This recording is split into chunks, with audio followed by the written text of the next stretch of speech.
بسم اللہ الرحمن الرحیم، میں ہوں عامر بٹ اور آپ دیکھ رہے ہیں سٹی 5 ٹی وی۔ پڑھتے ہیں آج کی ہیڈ لائنز کی طرف۔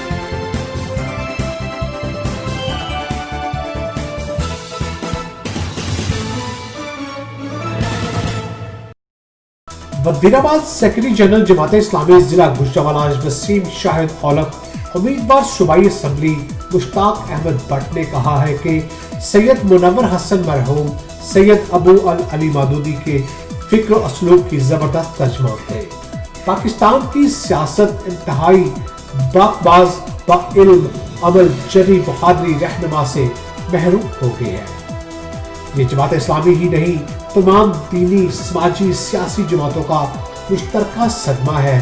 وہ سابقہ امیر جماعت اسلامی پاکستان سید منور حسن کی غائبانہ نماز جنازہ کے موقع پر خطاب کر رہے تھے۔ اس موقع پر مرکزی صدر تنظیم تاجران ناصر محمود اللہ والے مسلم لیگ، رہنما خواجہ محمد شعیب صدر پی ٹی آئی سٹی، محمد خالد مغل سمیت دیگر نے بھی خطاب کیا اور سید منور حسن کی سیاسی دینی خدمات کو سراہا۔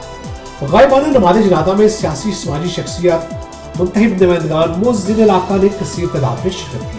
مقررین نے کہا کہ سید منور حسن اپنی تقوی زندگی کے رویے اور معاملات میں قرآن اولا کے مسلمان کی یادگار تھے، جن کی زندگی کا ایک لمحہ دین کی سربلندی کی جدوجہد میں گزرا اور جن کا ایک عمل قرآن و سنت کی تعلیمات کا عکس اور مظہر تھا۔ انہوں نے کہا کہ سید منور حسن کے انتقال سے پاکستان سچے محب وطن اسلام کے داغ جابر حکمرانوں کے سامنے ڈنکے کی چوٹ پر کلمہ حق کہنے والے نڈر مجاہد اور ملک میں اسلام کے نفاذ کی بے لوث جدوجہد کرنے والے ایک عظیم رہنما سے محروم ہو گئے ہیں۔ اس موقع پر چودھری ناصر محمود کلیر، صابر حسین بٹ، احمد سعید اللہ والے، عبدالمکین الوی، محمد اکبر بٹ، حماد فاروق چیمہ، عدنان کھڑ، زمان حیدر چیمہ سمیت متعدد رہنماؤں نے شرکت کی۔ سٹی 5 نیوز میں فی الحال اتنا ہی۔ مزید خبروں کے لیے دیکھتے رہیے